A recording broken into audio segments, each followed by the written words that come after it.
got that going. So let me go ahead and share my screen, and we'll kind of walk you through what you can expect with us today, especially if this is your first time, if you're new to the group. We want to kind of let you know what we'll be doing for the next hour together. Um, we do have, is Krista here? I'm not sure if Krista is able to join us today. I don't think so. Okay, so between Brittany and I both work at ServiceTitan right now. Krista is actually a marketing manager and call center manager out of Gulfshore in Florida. She also helps us lead this group. And so between the three of us, we take turns doing trainings and then provide counsel that way. So we have a lot of fun doing this. It's a great time. What today's agenda will look like, just kind of remind you about some ServiceTitan events that are coming up. I'm going to be doing a training on communication and how to improve your communication. And then the rest of the time, I will stop the recording at that moment, and we'll jump into a mastermind. Now, a mastermind for us is where you get to come ask questions. This is your time to connect with each other, give ideas, give suggestions, anything that you might be struggling with in your call center. This is your time we'll have open discussions. So we really enjoy that. And then we'll just wrap it up. So, any questions before we get going and get started in the training? Now, the training is meant to be a discussion. So, if you have thoughts, comments, raise your hand. Please go ahead and put something in the chat. We want everyone to be as active in this training as possible. So our ServiceTitan event that we are focusing on right now and letting everyone know about is Pantheon. This is our next event around the corner. Brittany and I just got back from a Toolbox Live event last week. I say last month. It's only been a week. But these are fun events too. So we'll let you know when we have more of our Toolbox Live events coming up after Pantheon. The Pantheon is September 17th through 19th. You can register at servicetitan.com/Pantheon. And right now, I do have a code SNOW50 to help you save $50 if you haven't quite decided if you'd like to come yet. But we do have a lot of sessions for call centers. Brittany and I are actually going to be teaching a session with Renee Lennox. We're getting ready to roll out the agenda. They're just confirming and finalizing all of those speakers. So we were really excited to get to know that we actually get to speak at Pantheon. So that'll be super fun. Brittany is your product guru. If you have ServiceTitan specific questions, she will be the person that can help you do that. A lot of the things that I teach on are more skills focused, leadership focused. But between all of us, I think we make a pretty good team. So we're excited about that. Let's jump into today's topic. This is a topic that it's been on my mind a lot lately. Um, because communication is one of those things that there have been thousands of books written about communication. Because why is communication so hard? You want to put it in the chat? Come off mute. Why is communication so hard? We all do it differently. We do, right? We all communicate differently, different perspectives. Communication can be difficult because not everyone speaks the same way that you do, or listens the same way, or learns the same way. And so when we talk about communication, we have to be thinking about that. And so I'm really excited today to share 5 steps with you, because communication is pretty important. Um, as we're focusing on it in today's session, I'm going to be talking about how it can lead to better customer experiences. How many of you are CSRs or actually answer the phone on this call? Okay. How many of you are dispatchers? Any dispatchers in the house? How many of you are actually in management or leadership? How many of you do all of those things? Yes. All of the things, good. So this is going to help you with improving your team dynamics as well. And most importantly, even your personal relationships. We want to be better communicators at work and at home in our community. And so that's why communication is so important. I have been studying John Maxwell. I've got certified in his program to be a a certified trainer, and this is one of his books. It is called Everyone Communicates and Few Connect. This is a great book if you want to learn and get a deep dive on communication and why communication is so important. You will love this one. John Maxwell says connection is everything when it comes to communication. And so we're going to be talking a lot today about connecting, because I can give information out, but if you're not taking that information in and we're not connected, I'm just giving out information. We're not really communicating. And sometimes that's why it feels like you're talking to a brick wall. You're putting information out there. You're trying to communicate something, but it just doesn't seem to be seeping in, right? It just doesn't seem to be clicking. And I once had someone who reported to me and they just kept saying, I just need better communication. I need better communication. And I thought I was being a great communicator. I thought I was communicating very, very good. And so I was really confused, like, what's not connecting? What are we missing? And so today, when I go over these 5 steps will help you connect better with other people. These are not from his book. They're parts of them that I pulled from the book, but really these are just from different areas that I feel like are really important. And at the end of today's training, I'm going to drop a PDF in the chat that you can all download that has all 5 of these for you so that you can take them back to your team. You can retrain with your team. You can talk about them with your team. But I would like you to, as we're going through this training, be thinking about one of these 5 steps or one thing that you want to start working on and implementing. And at the end of the training, I'm going to ask you to share what that is. So I know there's a lot of concepts and some of these won't be new. Some of them might be new, but I hope you will think, what's one thing I can take action on after this training today? John Maxwell said, he knows he's connected when he sees these things happen. When he's having a conversation with a person, whether it's one-on-one, whether it's in a small group or a large group, communicating or presenting to a large group, this is when he knows that he's connected. When he can see someone going the extra mile, they're going the extra effort to get things accomplished. Or if they're giving appreciation to him and they say positive things about him, like, oh man, that was so helpful. Thank you. When you're getting that feedback. Unguarded openness was another one. They demonstrate trust. They show that they trust you because they're opening up to you. When people start to open up to you, you know that they're connecting with you. Increased communication. You're starting to have more communication with each other. Enjoyable experiences. They feel good about what they're doing. Emotional bondedness, they display this emotional connection, a positive energy. Your battery feels charged. You know those people you have a conversation with, and when you get done, you're like, okay, I feel charged up. I'm energized. I'm ready to go. Um, do people feel like that when they communicate with you? Whether you're a CSR talking to a customer, a dispatcher talking to a technician, a leader talking to a team member, we want to be the kind of people that can communicate and fill each other's batteries that adds energy. And you're like, well, I might not be an energetic person. That's okay. You can create energy. We can all find energy somewhere. Growing synergy. Together, you're more effective than apart. You want to be able to help people feel like together you're a great team. And then unconditional love, accepting without reservation. I love the way that he kind of laid all of this out. I think it's important, though, to remember that communication is not just the words that we're speaking. It's in a very, very popular study done at UCLA by I don't want to say his name wrong, Merabian. If somebody knows how to say that, you're welcome to correct me. Merabian. He did a study that showed that in face-to-face conversations, only 7% of communication is actually words. 38% is your tone, your voice, the speed at which you're talking, the way that it's communicated. And then 55% is body language.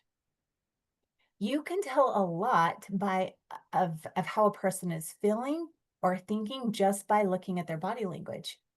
And so it's important to remember that in those face-to-face um, conversations. Have you ever had a conversation with someone and they're saying all the right things, but you can just pick up on their body language? They don't mean it, or it's not true, or I see a few of you nodding your heads. Yeah, you can tell when the words are right, but the body language is not there. And so that's why body language is so important. As CSRs, it's a little tricky though, because we don't see body language over the phone. We can hear voice, we can hear the tone, we can hear the words, but we're not getting the whole picture. This is why we need to learn how to communicate better so that we can get the whole picture because we're missing all of the body language over the phone. It makes it extremely difficult to communicate effectively when we don't have that additional help there. One thing that John says in his book is that connecting or communicating is more of a skill than a talent. Now, communicating is something I've been working on for a long time. I am not a natural born communicator. I've always hesitated when came time to communicate with people. And it's something that I knew I needed to work on and I needed to develop. I want to say about 9 years ago, I started taking classes to learn how to be a better presenter, to learn how to communicate better. And I worked with a coach who helped me with my tone. He would have me like sing songs. He would have me record my voice in a phone and go back and listen to it. We did a lot of things to help me feel more confident in my communicating. But if I don't practice this skill continually, I'm going to lose it. Like any skill, it needs to be continually developed or you will lose this. So, wherever you're at on your journey as a great communicator, this is something we all still need to continually work at. We need to continually improve our ability to communicate and ultimately connect with our customers, with each other, with our family. And so, I'd like everyone to think of just a moment about a real life situation, whether it's at work or it could be at home, where you'd like to improve your communication. You may have somebody in your mind right now of that you might struggle to communicate with, that sometimes communication is difficult. So everyone give me a thumbs up emoji, something if you've got that person in your mind right now. Do you know who that is? Okay, awesome. Good. I want you to keep that person in your mind as we go through this because I want you to see if you get ideas as to how to communicate better with this person.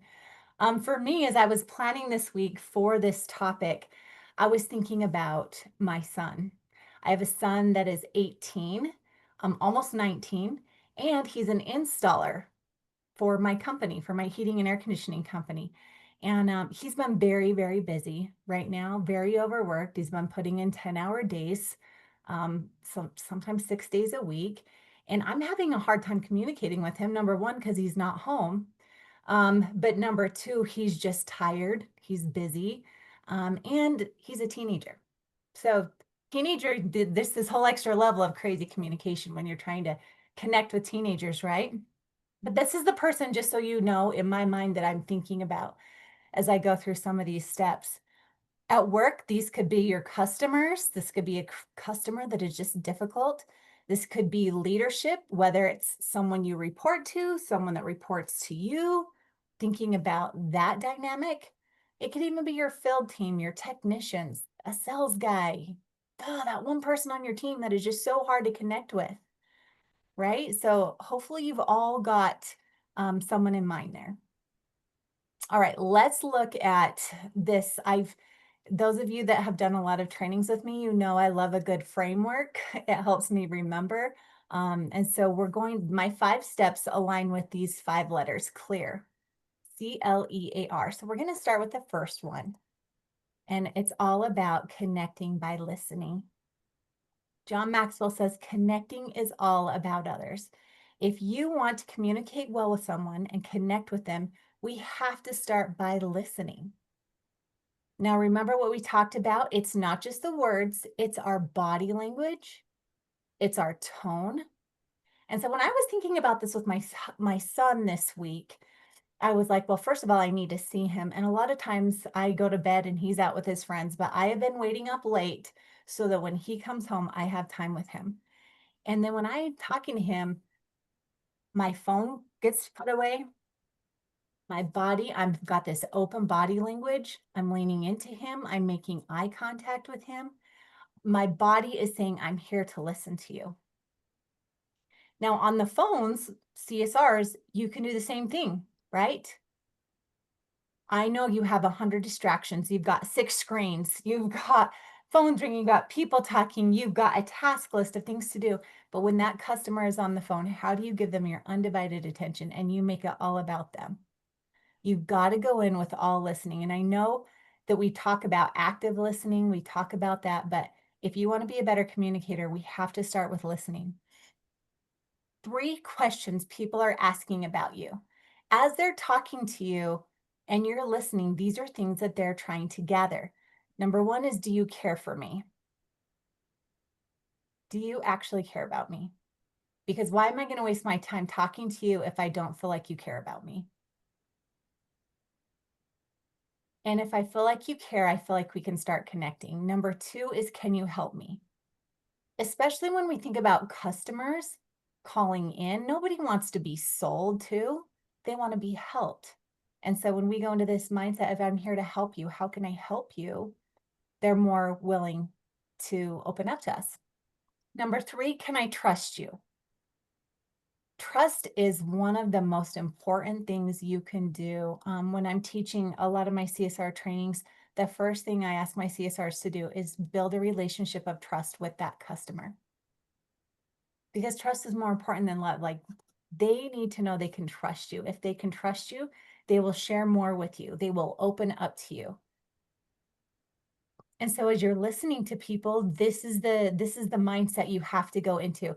I'm here because I care about you. I want to help you and you can trust me, right? And that should be how they feel while you're listening to them. One of the biggest things that we see and that John Maxwell mentioned in his book is, it's not about you. It's not about me. When we're listening to someone else, a lot of times we're thinking, okay, how am I going to respond to this? Or what's the next question I need to ask? Or we're thinking about us instead of really just focusing in on them. We're not telling them about us. We're not telling them about something else that happened. We are focusing on them. So remember, it's not about me. When we're trying to listen and connect, it's about them. And so that leads us to the next step, which is L, which is learn by asking. While we're listening, they may start to open up to us, but we've got to ask more questions. We really need to find out and really get to their level to be able to help them. This quote, all miscommunications are the result of differing assumptions. Assumptions can get us in trouble. Someone calls in and says, hey, my air conditioner isn't working. Well, you could assume a lot of different things. You could assume something's broken. You could assume that they don't know what they're doing, that they haven't changed their filter. Like, there's a ton of assumptions you could have. There's a ton of different scenarios, but it's important to start asking questions. I think this is really important, even when there's especially when there's a conflict. Someone's calling in to complain about something, or you have to reschedule something, or, those things that might make a customer upset. It's a misunderstanding. It's a miscommunication. Communication and creating understanding can solve any problem. So a lot of times when I'm helping CSRs understand, or, they get scared of those upset customers that call in, like, this is actually an opportunity. When they're bringing a problem to you, this is an opportunity to create understanding and to improve our communication and to help them understand what we can do. So when it comes to making assumptions, remember to beware of these thoughts like, oh, well, I don't need to know that, or I don't care to know this. I don't want to know this. Because sometimes customers have a lot to share with us, right? Sometimes our kids have a lot to share with us. Sometimes our spouses have a lot to share with us. And sometimes we really just don't care. Sometimes we really don't care to know about some of these things, right? But John Maxwell says you can't build a relationship with everybody in the room when you don't care about anybody in the room. If it's important to them, it needs to be important to you. If they're taking the time to share something with you, take time to acknowledge that. These are the thoughts that will get you in trouble. These are the thoughts that create wedges instead of connections.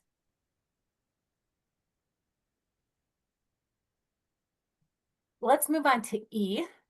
E is empathize and validate. Brene Brown says validation is the language of connection. Now, I've always been a little confused the difference between validation, empathizing, sympathy. And so I wanted to dive into that a little bit with you and talk about what is the difference between sympathy and empathy. Because we tell CSRs all the time, be empathetic, be empathetic on the phone, make sure you show that you care. This is the difference between sympathy and empathy. Imagine you're walking by and you see someone drowning in a lake. Sympathy is showing that you care. You might throw them a life raft. Oh, I don't want them to drown. Here's a life raft. Sorry you're out there, right? Whereas empathy is trying to feel what they feel. If you are showing empathy in that moment, you might go get in that water with them and see how that experience feels like. You may not be able to save them. It is not our job to save people, but we can go into that experience with them and show them, yeah, I know what you're feeling. This is really cold in here. This is wet. This is a little bit scary. And you're getting into that feeling with them. And the key to empathy is understanding emotions. Emotions are not a bad thing. It's okay to have emotion. It's okay to express emotion and work through emotion. I see a lot of CSRs shut down when there's an angry customer on the phone. I see a lot of people that get really nervous if somebody calls in with a lot of emotion. And sometimes it's hard to deal with people who have a lot of emotion because we get afraid of emotion. But it's important to remember that emotion actually is energy in motion. Emotion. It does not define a person. We all have feelings.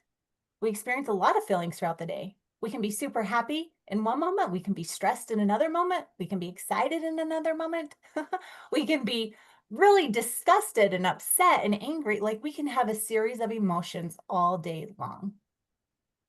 And that's what emotion is. It's different energy in motion.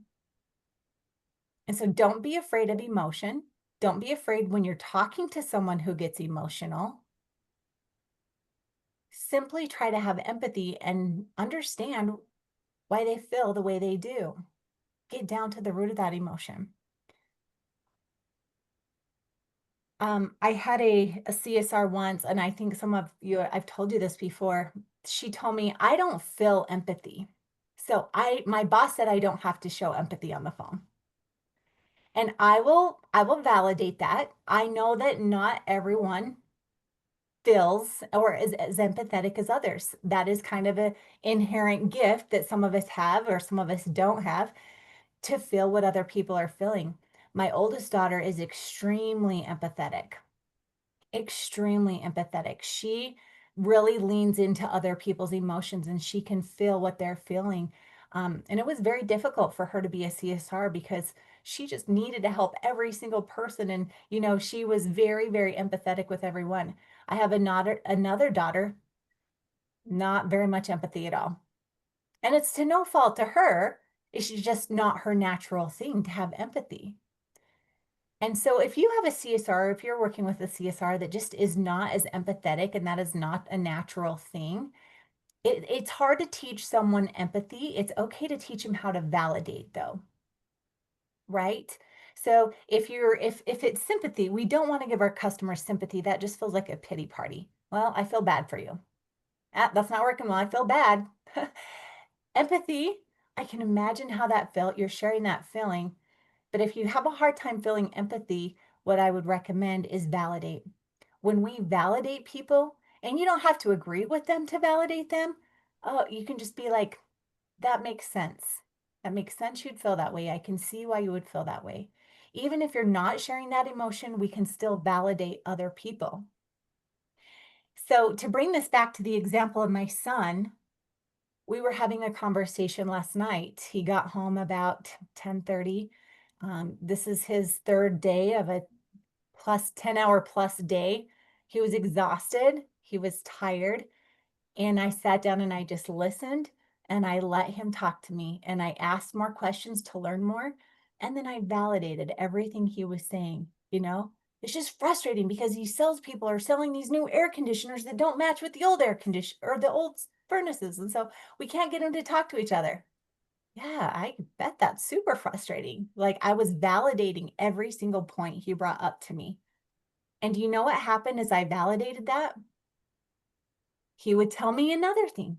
It was like peeling back layers. Every time I validated an emotion he had, whether or a thought he was sharing with me, and I validated that, he continued to open up to me and he continued to trust me. And so as we're communicating with people, we we listen, we ask more questions, and then we empathize and we validate. People want to talk to people who can validate and see where they're coming from. If someone can't validate you and they're like, or they excuse that or minimize that or say, oh, that's not a big deal. That's one of the worst things you can do to someone. No, that's not a big deal. It shuts them down and the communication will stop. So we cannot minimize that or negate it and make them think that that's not that important. Another mistake I see when people are trying to empathize is they trying to bring in their own situation. Yeah, well, once I went without an air conditioner for a whole week and we were just fine. Or I totally know that we went without AC and it's not about you. Go back to listening to them. It's about them. It's about them. So you listen, you ask questions, and then you validate. Let's go to A. A is acknowledge yourself. It can get some of these conversations, especially conflicts, confrontation, can get quite uncomfortable. And it's important to take a step back and reassess ourselves, acknowledge ourselves. How am I doing right now in this conversation? What am I feeling right now? And am I able to manage my emotions? Because the worst thing we can do if someone's yelling at us is to snap back and yell at them. That's going to shut down communication. Manage our emotions and connect with them before you correct them. Keep listening, keep asking, and keep validating. Because once you are doing that, this will de escalate that. This will help you. Remember, it's not about you. Be self aware.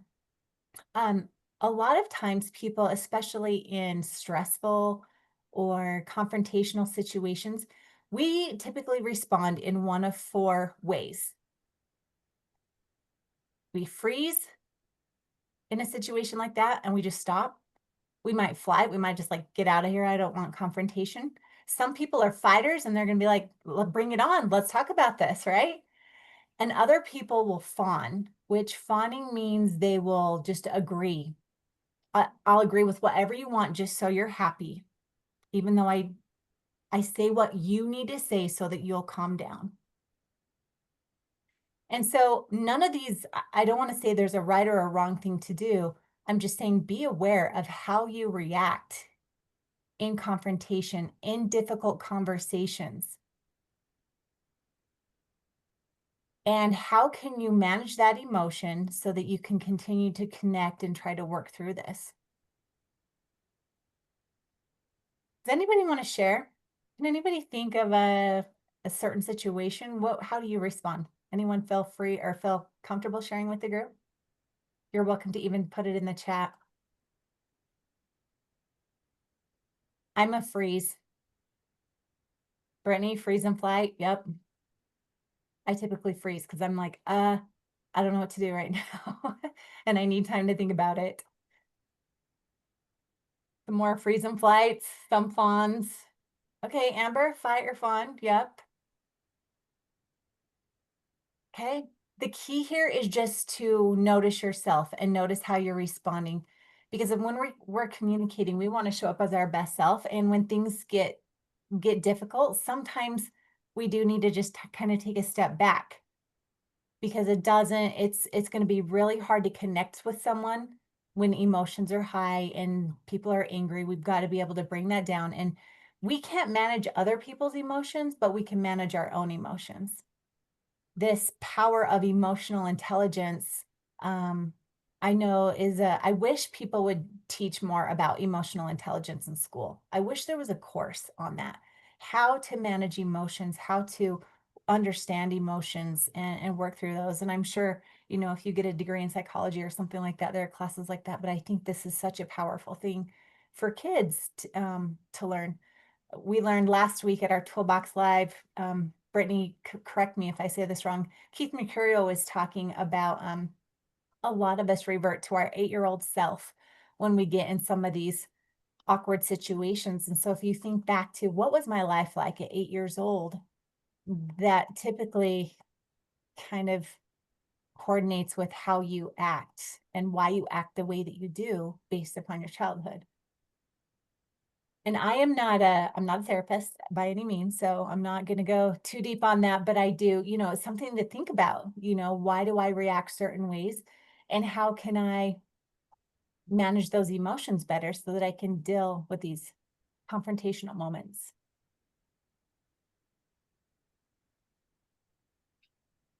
Okay, we're to the last one. The last one is R.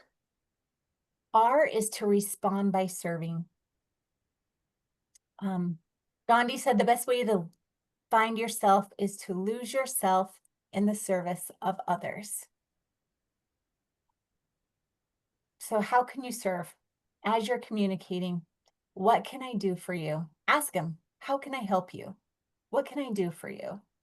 And you may think, I'm too busy to be helping other people right now. I tell you what, when you help someone else, you're going to gain the energy and you'll find the capacity and the bandwidth to still make progress. And if you help enough people out, people will help you too. It all comes back. Look for ways to help. Even the smallest things matter and make a difference. Let's bring this into a CSR scenario, right? We've got a customer that really needs you to come out today. The schedule is completely full today. There is no bandwidth on the schedule, on the calendar today. But is there still something you can do to help? What are some of the things you could do to help? Let's open this up to a discussion. Schedule's completely full.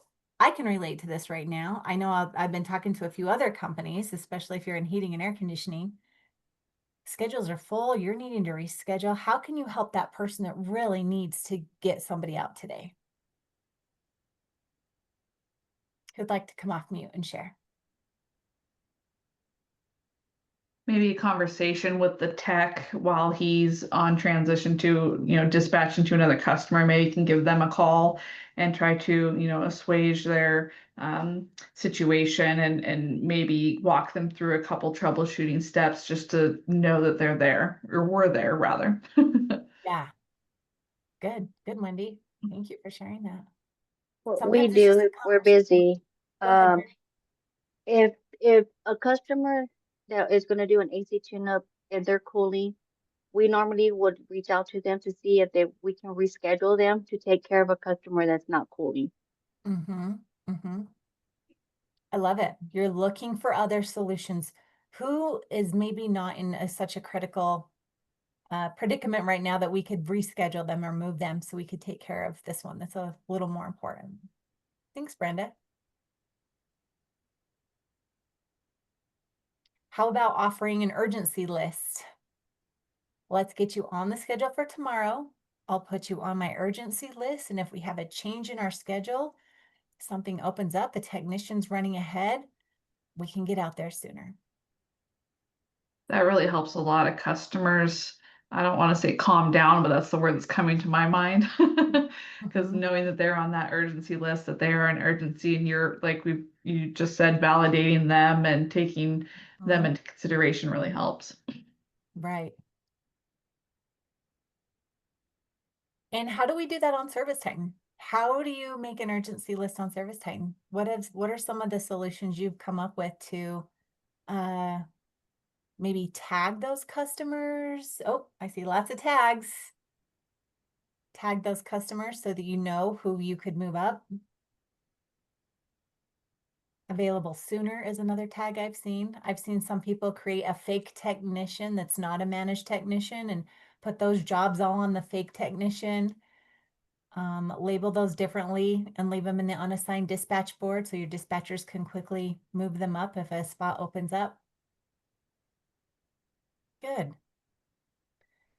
I think the key to this is remembering there's always something you can do.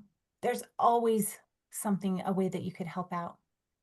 As I was having my conversation with my son last night, I know he's getting ready to go on a trip to the cabin with his friends this weekend, and his truck's broken down.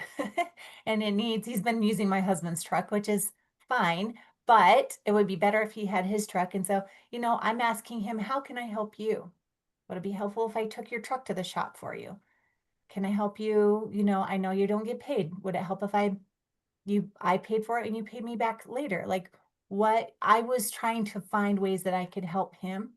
And what I've noticed over the last couple of days is I've been really intentional about improving my communication with him, is he is coming to seek me out. He's coming to look for me. He's coming to talk to me. He'll come in my office, and if I'm on a meeting, he's waiting for me to get off so he can talk to me. And he knows that I'm someone that can help solve problems for him and help him out. So there are a lot of beautiful outcomes when you take the time to connect with someone and to really listen and take time to help them. So this is that framework: connect by listening, learn by asking, empathize and validate, acknowledge yourself, keep checking in, make sure that you're not freaking out, that you're not part of the problem here, and then respond by finding ways to serve. And I'm really excited to see how this works for you. I want to share with you, this is a framework that I've designed. I'm gonna see if I can attach it right here in the chat so that you can download it yourself. Here we go.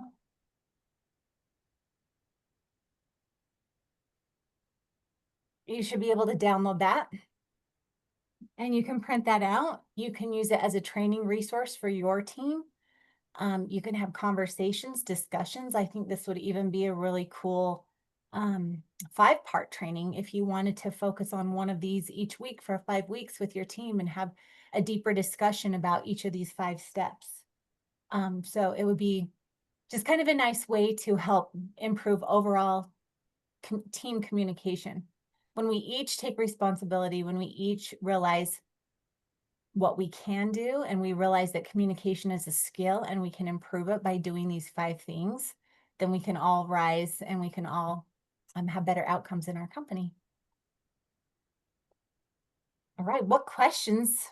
Before we go into questions, I'm going to come back here and I would like to hear, what's the one thing after this training that you're thinking about implementing, or one change that you'd like to make, an aha that you had going back to maybe even that one person you were thinking about at the beginning of the training? Feel free to put it in the chat, or even better, come off mute and share with the group. So I'm definitely working on my body language. I'm super fidgety, and that can come off as wrong sometimes, especially when I'm business to business in-person networking. So I'm working on kind of keeping my hands to my side, not scrolling with doing whatever, fidgeting with whatever's in my hand. I love that. I think the body language part of this is so underrated. You know, as CSRs, we're always like, okay, here's the script, stick to the words. But if the tone's not right, if our body language isn't right, it's going to come out wrong. So even when you're on the phone talking to a customer, even if they can't see you, the body language needs to be right. And even more important in those one-on-one conversations. Awesome. Thanks for sharing. What else? What's one thing? Win says validating more. Good, Win. I love that. Chrissy says monotone. It's been a lifelong struggle. Monotone. If you are monotone, I would encourage you. One thing my performance coach told me to do was start singing a song every day. And my husband is also very monotone, and he does not sing. He's like, I don't hear the pitches. I have a really hard time singing because I don't hear the different pitches. So it's trying to hear the pitches and then replicate them will help you increase the tonation in your voice. And a couple other people working on their tone. Awesome. More people working on body language. Thank you, Victoria, for that. Yeah, facial expressions. Facial expressions. That's a good one. Heather says to acknowledge yourself. Like go back and how am I doing? I wear my emotions on my face. So remembering to check that and address not just me words. Good. Thanks, Heather, for sharing that. Mandy said listening. Brenda, slow down my speaking. I need to do that too, Brenda. I think I've been talking really fast this whole training. Okay. Oh, good. Thank you for sharing those videos, Brittany. Okay, what questions do you have? Let's finish off with some questions here. As anything on communication, and then we will stop the recording and we will move to, actually, I think we'll stop the recording now. Go ahead and see if I can figure that out. There we go.